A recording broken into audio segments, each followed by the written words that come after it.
بسم اللہ الرحمن الرحیم واتقوا الله الذي تساءلون به والأرحام إن الله كان عليكم رقيبا يا أيها الذين آمنوا اتقوا الله وقولوا قولا سديدا يصلح لكم أعمالكم ويغفر لكم ذنوبكم ومن يطع الله ورسوله فقد فاز فوزا عظيما قال الله تبارك وتعالى في القرآن المجيد وهو الذي جعل لكم الليل لباسا والنوم سباتا وجعل النهار نشورا اور وہی ذات ہے جس نے تمہارے لیے رات کو لباس بنا دیا اور نیند کو تمہارے لیے آرام کا ذریعہ بنایا اور دن کو تمہارے لیے بکھر جانے کا پھیل جانے والا بنا دیا۔ محترم بھائیوں اور عزیزوں، آج کے خطبہ جمعہ کا موضوع ہے نیند کے احکام و مسائل۔ انشاءاللہ آج وہ ہم بیان کریں گے۔ رسول اللہ صلی اللہ علیہ وسلم آپ کے پاس ایک عورت آئی، اس نے کہا اللہ کے نبی، آپ کا جو فلاں صحابی ہے وہ تو ساری رات قیام ہی کرتا رہتا ہے، سوتا ہی نہیں ہے۔ اب دیکھنے میں تو یہ بات بڑی اچھی ہے کہ فلاں بندہ ساری رات قیام کرتا ہے، آرام کرتا ہی نہیں ہے، لیکن رسول اللہ صلی اللہ علیہ وسلم نے اس عورت کے خاوند کو بلایا، اس صحابی کو بلایا اور اس سے کہا قم ونم، رات کو قیام بھی کیا کرو اور رات کو سو بھی جایا کرو۔ فإن لجسدك عليك حقا، کیونکہ قیام کے ساتھ ساتھ جسم کا بھی تم پر حق ہے، یعنی آرام کرو، تمہارے جسم کو آرام ملے۔ فرمایا وَلِأَهْلِكَ عَلَيْكَ حَقًّا، اور تمہاری جو بیوی ہے، تمہارے گھر والے ہیں، ان کا بھی تم پر حق ہے۔ نیند اللہ رب العالمین کی بہت بڑی نعمت ہے۔ اگر بندہ کچھ دن مسلسل نہ سوئے یا کچھ دیر جب اس کو بہت زبردست نیند آئی ہو وہ آرام نہ کرے تو اس کے جسم کے جو خلیے ہیں وہ ٹوٹ پھوٹ کا شکار ہو جاتے ہیں، بندہ دائمی مریض ہونا شروع ہو جاتا ہے۔ اللہ تعالیٰ نے سورۃ روم کے اندر جہاں اپنے انعامات کا اور اپنی نشانیوں کا تذکرہ فرمایا، وہاں اللہ تعالیٰ نے فرمایا وَمِنْ آیَاتِهِ مَنَامُكُمْ بِاللَّيْلِ وَالنَّهَارِ، اللہ تعالیٰ کی بہت بڑی نشانیاں جہاں ہیں، اس نشانیوں میں سے ایک نشانی یہ ہے کہ وہ تمہیں دن کے وقت آرام کرنے کا موقع مہیا کرتا ہے اور رات کو تم آرام کرتے ہو، تمہارا جسم پہلے جیسا تندرست اور توانا ہو جاتا ہے۔ اللہ تعالیٰ نے جہاں اپنے انعامات کا ذکر کیا وہاں اللہ رب العالمین نے اس نعمت کا ذکر کیا کہ اللہ تعالیٰ کی طرف سے نیند بہت بڑی نعمت ہے۔ اسی طرح نیند کے اوقات جو کتاب و سنت کے اندر آئے ہیں وہ میں بیان کرتا ہوں۔ رسول اللہ صلی اللہ علیہ وسلم آپ نے رات کے وقت جب عشاء کی نماز پڑھ لی جائے تو آپ باتیں کرنے کو، فضول گپے ہانکنے کو آپ ناپسند کیا کرتے تھے۔ فرماتے تھے کوئی علمی بات ہو، کوئی کام کی بات ہے، کوئی کام ہے، کوئی مشورہ کرنا ہے، کوئی فائدہ مند مجلس ہے تو وہ آدمی کر سکتا ہے، ورنہ نبی صلی اللہ علیہ وسلم ایسی باتوں کو جو عشاء کے بعد فائدہ مند نہیں ہے، فضول کام ہے، اللہ کے رسول صلی اللہ علیہ وسلم اس سے منع کیا کرتے تھے۔ اسی طرح نبی صلی اللہ علیہ وسلم اس بات کو پسند کرتے تھے کہ آدمی رات کو جلدی سو جائے اور تاکہ فجر کی نماز کے وقت وہ جلدی بیدار ہو اور جماعت کے اندر شامل ہو جائے۔ یہ رسول اللہ صلی اللہ علیہ وسلم کی عادت مبارکہ تھی۔ انس رضی اللہ عنہ بیان کرتے ہیں نبی کریم صلی اللہ علیہ وسلم مغرب کی نماز کے بعد عشاء سے پہلے سونے کو ناپسند کرتے تھے اور عشاء کی نماز کے بعد باتیں کرنے کو ناپسند کرتے تھے، کیونکہ مغرب کی نماز کے بعد اگر بندہ سو جائے گا تو اس کی عشاء کی نماز رہ جانے کا خطرہ ہے، اور اگر عشاء کے بعد جلدی سوئے گا نہیں، آرام نہیں کرے گا تو اس کی فجر کی نماز رہ جانے کا اندیشہ ہے۔ اس لیے رسول اللہ صلی اللہ علیہ وسلم عشاء سے پہلے سونے کو ناپسند کرتے تھے اور عشاء کے بعد فضول باتیں کرنے کو اللہ کے رسول صلی اللہ علیہ وسلم ناپسند کرتے تھے۔ اسی طرح دوسرا وقت ہے ظہر کے وقت، ظہر کی نماز پڑھ کر آرام کرنا، قیلولہ جسے کہتے ہیں۔ نبی صلی اللہ علیہ وسلم نے فرمایا قیلوا فإن الشیاطین لا تقیل، ظہر کی نماز کے بعد آرام کیا کرو، سو جایا کرو، کیونکہ شیطان جو ہوتے ہیں وہ ظہر کے بعد سوتے نہیں ہیں۔ نبی کریم صلی اللہ علیہ وسلم کا حکم ہے، طبرانی کے اندر حدیث ہے، فرمایا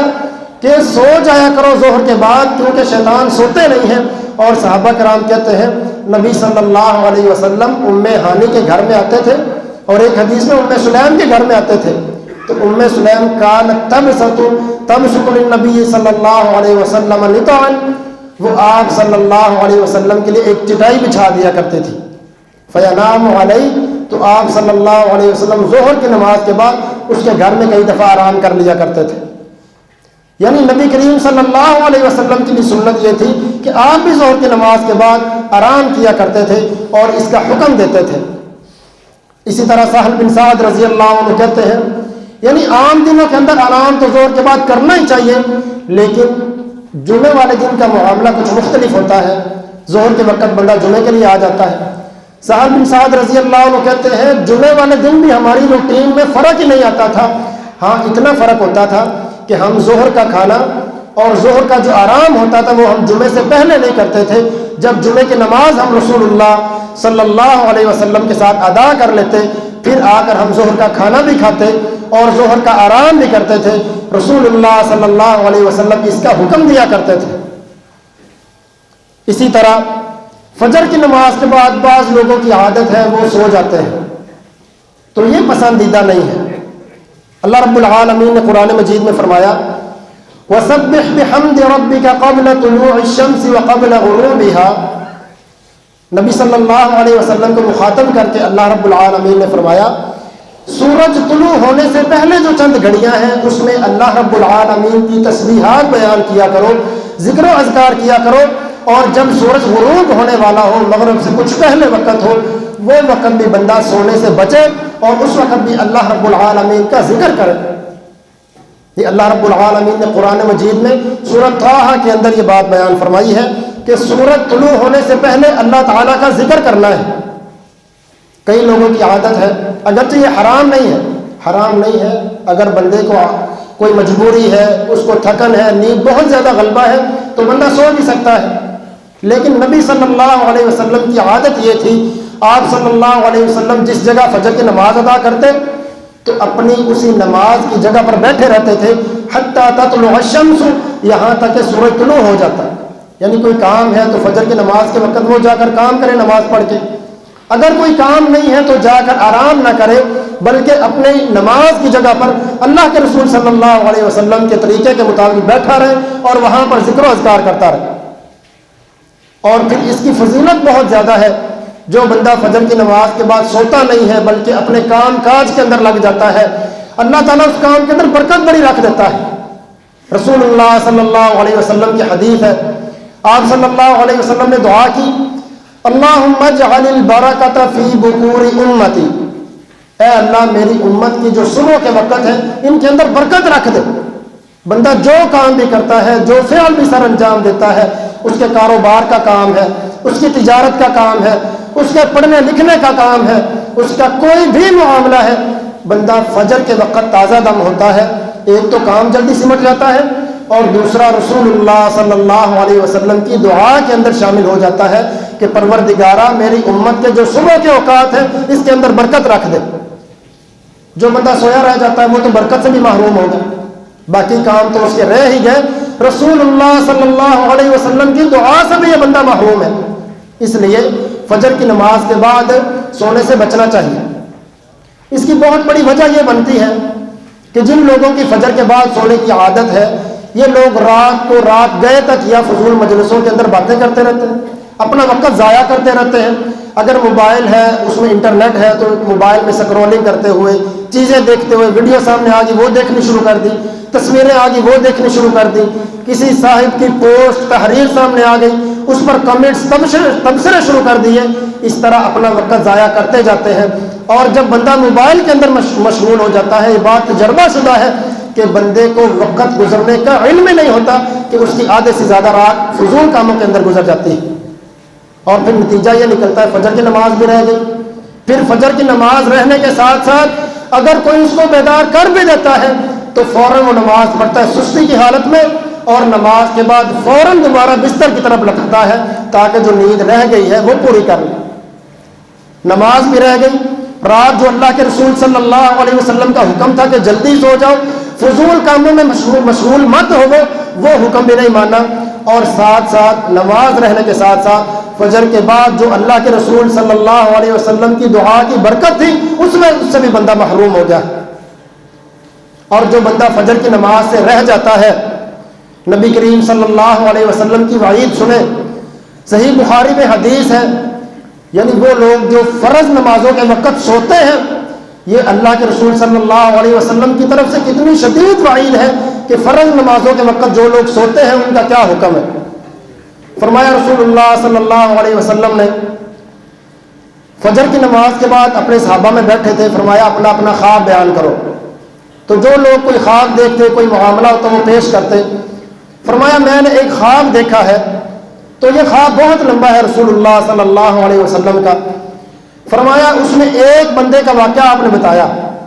فرمایا میں نے خواب میں دیکھا کہ مجھے فرشتے پکڑ کر آسمانوں کی طرف لے گئے. تو راستے میں مختلف بندوں سے ملاقاتیں ہوتی رہی، ان کے مختلف احوال تھے. وہاں مجھے ایک بندہ ایسا ملا کہ جو لیٹا ہوا ہے، اور اس کے سرہانے ایک آدمی بہت بڑا وزنی پتھر اٹھا کر کھڑا ہوا ہے، اور وہ اس پتھر کو پوری قوت کے ساتھ پورے زور سے اس بندے کے سر پر مارتا ہے، حتیٰ کہ اس کا سر کچلا جاتا ہے، بالکل پس جاتا ہے اور پتھر دور چلا جاتا ہے. فرمایا وہ آدمی جس نے پتھر مارا تھا وہ دوبارہ پتھر لینے کے لیے جاتا ہے. جب پتھر لے کر واپس آتا ہے تو اللہ تعالیٰ اس کے سر کو دوبارہ اصل حالت میں لے آتا ہے. وہ پھر پتھر مارتا ہے، اس کا سر پھر کچلا جاتا ہے. نبی صلی اللہ علیہ وسلم نے فرمایا اس کا یہی معاملہ تھا. میں نے جبریل سے پوچھا بتاؤ اس بندے کا کیا معاملہ ہے. فرمایا نبی صلی اللہ علیہ وسلم نے مجھے جبریل نے بتایا یہ وہ بندہ ہے الذي يثلغ رأسه بالحجر فإنه الرجل الذي يأخذ القرآن فيرفضه. یہ وہ بندہ ہے جس کو قرآن کا علم ہو گیا لیکن اس کے بعد اس نے قرآن کی بات ماننے سے انکار کر دی. اور ساتھ ہی بتایا اس بندے کا ایک اور بہت بڑا جرم ہے، وہ یہ بندہ تھا کان ینام عن الصلاۃ المکتوبۃ. فرض نمازوں کا وقت ہوتا تھا یہ سو جاتا تھا. پتہ ہے فرض نماز کا وقت ہے تو رات یا دن کے وقت اپنے کاموں کے اندر لگا رہا. جب نماز کا ٹائم آنے لگا پتہ بھی ہے کہ اگر میں اس وقت سویا تو میری نماز فرض رہ جانی ہے، پھر بھی آرام کرتا ہے، اس کو پرواہ ہی نہیں. یا پھر سوتا ہے تو اہتمام کر کے نہیں سوتا کہ الارم لگا لے، کسی کو کہہ دے کہ بھائی میری نماز کا وقت ہو تو مجھے بیدار کر دینا، پرواہ ہی نہیں کرتا. رسول اللہ صلی اللہ علیہ وسلم نے فرمایا میں نے خواب میں دیکھا، اور یہ بات اچھی طرح سمجھ لیں، خود رسول اللہ صلی اللہ علیہ وسلم نے فرمایا انبیاء کے خواب بھی وحی ہوتے ہیں، اللہ کی طرف سے خواب وحی ہوتے ہیں اور سچے ہوتے ہیں. گویا آپ کو دکھایا گیا جو بندہ فرض نمازوں سے رہ جاتا ہے اس کا یہ معاملہ ہے. اسی طرح رسول اللہ صلی اللہ علیہ وسلم کے پاس ایک بندے کا ذکر کیا گیا. اس کی خوبی یہ بتائی گئی، خامی یہ بتائی گئی کہ جب فرض نماز کا وقت ہوتا ہے کان ینام، یہ اس وقت سو جاتا ہے. تو نبی صلی اللہ علیہ وسلم نے فرمایا بال الشیطان فی اذنہ، یہ بندہ سویا ہی نہیں ہے، شیطان اس کے کان کے اندر پیشاب کر کے چلا گیا ہے. صحیح بخاری کی حدیث ہے. کیونکہ بندہ اللہ تعالیٰ سے جب دور ہوتا ہے پھر شیطان اس کو اپنا قریب بھی کر لیتا ہے. اور فرمایا رسول اللہ صلی اللہ علیہ وسلم نے پھر شیطان اس کے پیچھے اتنا لٹکتا ہے کہ اس کو اس طرح تھپکی دے کر سلاتا ہے جس طرح تم میں سے کوئی آدمی اپنے چھوٹے بچے کو تھپکی دے کر سلاتا ہے، وہ آرام سے سو جاتا ہے، اس کو کسی چیز کا ڈر خوف رہتا ہی نہیں ہے. اسی طرح جب بندہ نماز سے بے خوف ہو جاتا ہے، پرواہ ہی نہیں کرتا، اللہ کا ڈر اس کے دل میں آتا ہی نہیں ہے، فرمایا بے پرواہ ہو کر سوتا ہے، شیطان پھر اس کو تھپکی دیتا ہے کہ سو جا، بھی بڑا وقت پڑا ہوا. کرتے کرتے بندے کی عادت بن جاتی ہے کہ فجر کی نماز چھوڑتا ہے، پھر جب فجر کی نماز چھوڑ دی باقی نمازیں اس کے خود بخود رہنی شروع ہو جاتی ہیں. رسول اللہ صلی اللہ علیہ وسلم نے فرمایا اثقل الصلاۃ علی المنافقین صلاۃ الفجر و صلاۃ العشاء، منافقوں پر جو سب سے بھاری نمازیں ہیں نا، کسی بندے کا ایمان چیک کرنا ہو، اس کا لیول اور پیمانہ یہ ہے کہ تم لوگ یہ دیکھ لو کیا وہ فجر کی نماز کے اندر جماعت کے ساتھ ملتا ہے، عشاء کی نماز جماعت کے ساتھ آ کر پڑھتا ہے، اگر وہ ان دو نمازوں کی حفاظت کرتا ہے سمجھ لو اس کا ایمان زبردست ہے، وہ باقی نمازوں کی حفاظت کرنے میں زیادہ خیال رکھے گا۔ جو بندہ ان دو نمازوں کو ضائع کر دیتا ہے سمجھ لو اس بندے کا ایمان کامل نہیں۔ فرمایا یہ منافق بندے کی نشانی ہے، اور فرمایا اس کی پھر حالت یہ ہو جاتی ہے کہ فجر کی نماز سے رہ گیا، پھر جب سورج طلوع ہونے لگتا ہے اٹھتا ہے جلدی جلدی 2 ٹھونگے مارتا ہے، اور فرمایا لا یذکر اللہ الا قلیلا، پھر اس کو یہ ڈر ہوتا ہے لیٹ تو پہلے ہی بڑا ہو گیا، دیر تو پہلے ہی بڑی ہو گئی، بڑی تاخیر ہو گئی ہے، پھر اس کے اندر تھوڑا سا جو چند اذکار کرنے ہوتے ہیں جلدی جلدی کرتا ہے، فرمایا اللہ کا ذکر بہت کم کرتا ہے۔ اس لیے اگر بندہ رات کو سوتا ہے تو اس میں تمام چیزوں کا خیال رکھے جو رسول اللہ صلی اللہ علیہ وسلم نے بتائی ہے، تاکہ اس کی نماز نہ رہ جائے۔ چند وہ کام جو بندے کو سونے سے پہلے کرنے چاہیے، اس میں سے پہلا کام تو رسول اللہ صلی اللہ علیہ وسلم نے یہ بتایا، فرمایا جب تم میں سے کوئی بندہ اپنے بستر پر آئے تو اس کو اچھی طرح جھاڑ لیا کرے، کیونکہ وہ نہیں جانتا کہ اس کے بیدار ہونے کے بعد بستر کے اندر کون سی چیز داخل ہو گئی ہے۔ ممکن ہے کوئی سانپ داخل ہو جائے، کوئی بچھو داخل ہو جائے، کوئی موذی جانور داخل ہو جائے، اگر بندہ اس کو جھاڑے بغیر اس کے اندر داخل ہو جائے گا ممکن ہے وہ چیز اس کو نقصان دے دے، ضرر دے دے۔ اس لیے رسول اللہ صلی اللہ علیہ وسلم نے پہلے اس بات سے آگاہ کر دیا کہ اپنے بستر کو جھاڑ لیا کرو آرام کرنے سے پہلے۔ اسی طرح آپ صلی اللہ علیہ وسلم نے فرمایا جو لوگ چراغ جلاتے ہیں، گھر میں آگ جلتی ہے، جب رات کو سونے لگے فرمایا اطفئوا المصابیح، وہ جو تم نے آگ کے چراغ روشن کر رکھے ہیں ان کو بجھا دیا کرو۔ سردیاں شروع ہو رہی ہیں، لوگ ہیٹر چلاتے ہیں تو ساری رات فجر تک وہ ہیٹر چلتا ہی رہتا ہے۔ ایک تو یہ ڈر ہے، مدینہ کے اندر یہ واقعہ ہوا، رسول اللہ صلی اللہ علیہ وسلم کے پاس ذکر ہوا کہ فلاں کے گھر کو آگ لگ گئی ہے۔ آپ صلی اللہ علیہ وسلم نے فرمایا یہ ایک چوہیا تھی جس نے ایک بتی ایک دھاگا لیا اور اس آگ سے کچھ ٹکڑا لیا اور گھر کے باقی حصوں میں اس نے پھیلا دیا، اس وجہ سے گھر کے اندر آگ لگ گئی۔ فرمایا یہ آگ تمہاری دشمن ہے، جب تم سونے لگو اطفئوا المصابیح تو اپنی آگ والے جو آلات ہیں ان کو بجھا دیا۔ اب تو معاملہ اس سے بھی سنگین ہو گیا ہے، لوگ گیس والے جو ہیٹر ہیں وہ چلاتے ہیں، جب رات کو گیس چلی جاتی ہے تو وہ ہیٹر بند ہو جاتا ہے، پھر رات کسی وقت لوگ سوئے ہوتے ہیں، پھر کسی وقت جب گیس کی آمد ہوتی ہے وہ گیس وہ آگ تو نہیں جلتی لیکن گھر کے اندر گیس پھیلتی چلی جاتی ہے۔ بندے کو یہ اندیشہ ہوتا ہے کہ صبح کے وقت گھر کی عورتیں یا گھر کا کوئی اور فرد اگر آگ روشن کرتا ہے ڈر ہے کہ کہیں پورا گھر آگ کے لپٹ میں نہ آ جائے۔ اس لیے رسول اللہ صلی اللہ علیہ وسلم کے اس حکم پر بہت زیادہ عمل کرنے کی ضرورت ہے۔ آپ کا حکم ہے، فرمایا رات کو سونے لگو تو آگ کو بجھا دیا کرو کیونکہ یہ تمہاری دشمن ہے۔ اسی طرح فرمایا جب سونے لگو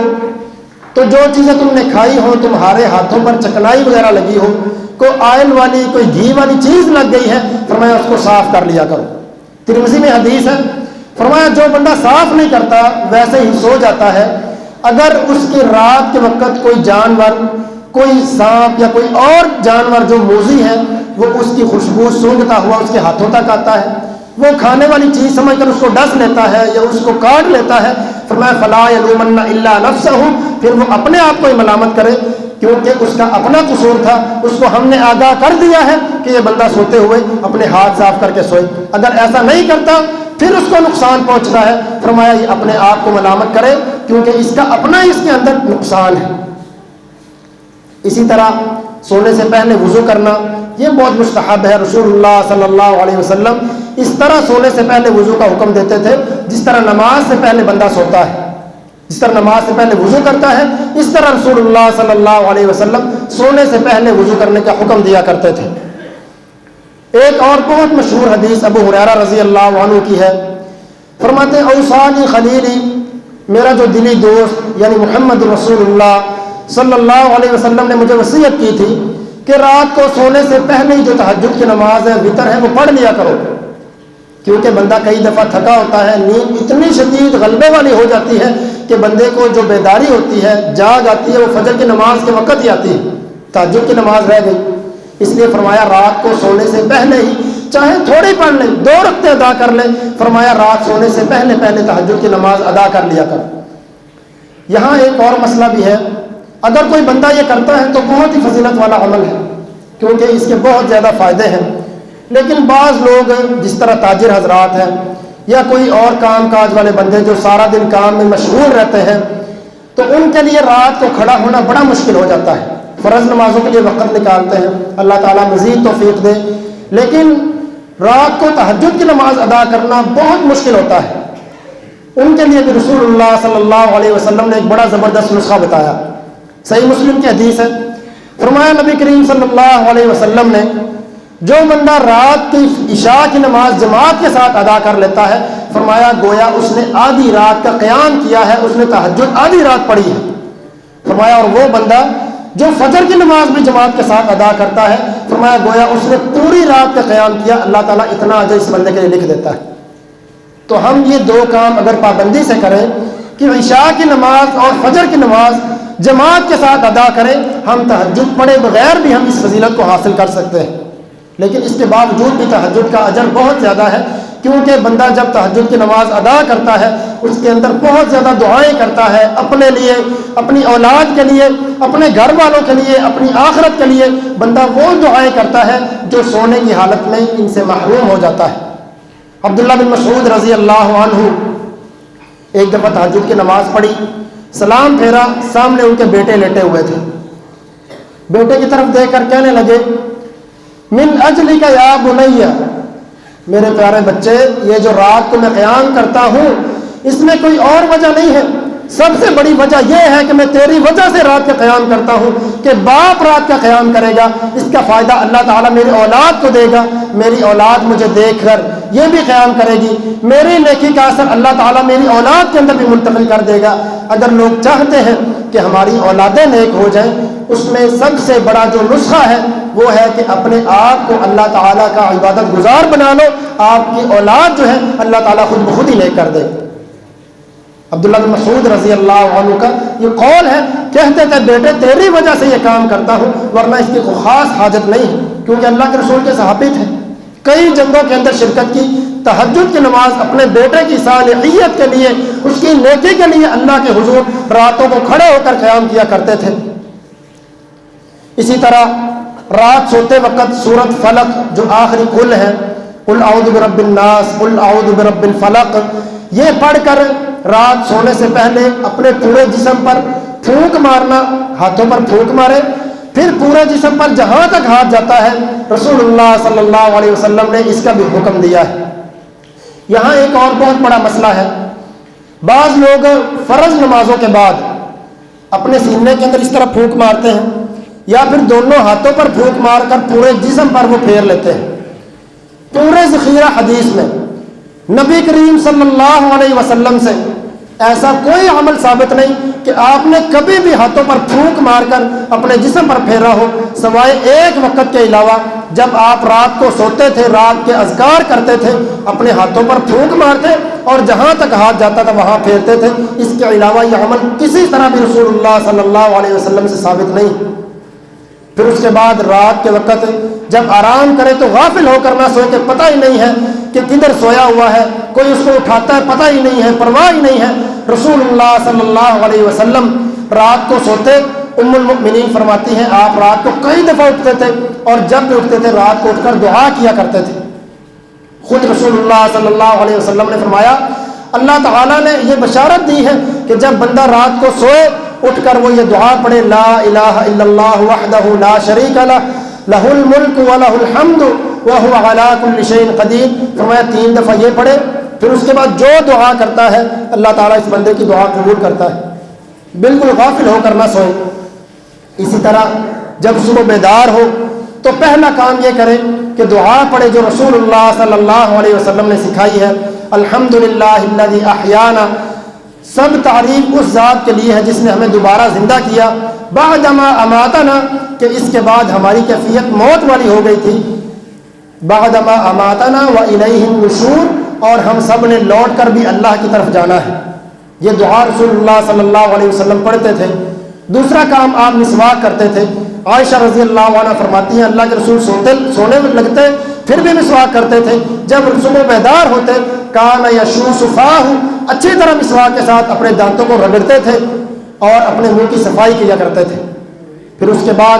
وضو کرے، پھر مسجد کی طرف چلا جائے۔ رسول اللہ صلی اللہ علیہ وسلم سے چند تعلیمات جو نیند کے متعلق تھیں وہ میں نے آپ کے سامنے رکھی ہیں۔ اللہ تعالیٰ سمجھنے کی، عمل کرنے کی توفیق عطا فرمائے۔ وآخر دعوانا ان الحمد للہ رب العالمین۔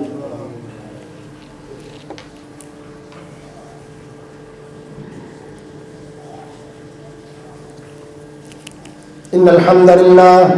نحمده ونستعینه ونستغفره ونعوذ بالله من شرور انفسنا ومن سيئات اعمالنا، من يهده الله فلا مضل له ومن يضلل فلا هادي له، واشهد ان لا اله الا الله وحده لا شريك له، واشهد ان محمدا عبده ورسوله۔ محترم بھائیوں، بعض بھائیوں نے دعا کا کہا ہے کہ ان کے گھر میں بیماری ہے، اللہ تعالیٰ ان کی بیماری کو دور فرمائے۔ اسی طرح بعض بھائیوں نے کہا ہے کہ ہماری شادی کو کافی عرصہ گزر گیا ہے، ابھی تک گھر کے اندر اولاد نہیں ہے، یا اللہ جتنے بے اولاد ہیں اپنے فضل سے ان کو نیک اور صالح اولاد عطا فرما، یا اللہ ان کو بیٹیوں کی صورت میں بھی اولاد عطا فرما، بیٹوں کی صورت میں بھی اولاد عطا فرما، یا اللہ جن بھائیوں کی شادی نہیں ہوئی ان کو نیک اور صالح رشتے مہیا فرما۔ اللہم اغفر لنا وللمؤمنین والمؤمنات والمسلمین والمسلمات، اللہم اشف مرضانا ومرضى المسلمین، اللہم اشف مرضانا ومرضى المسلمین، اللہم اقض حاجاتنا وحاجات المسلمین، اللہم اغفر لنا وللمؤمنین والمؤمنات، اللہم لا تدع لنا ذنبا الا غفرته ولا ہما الا فرجته ولا حاجة هي لك رضا الا قضيتها يا ارحم الراحمین۔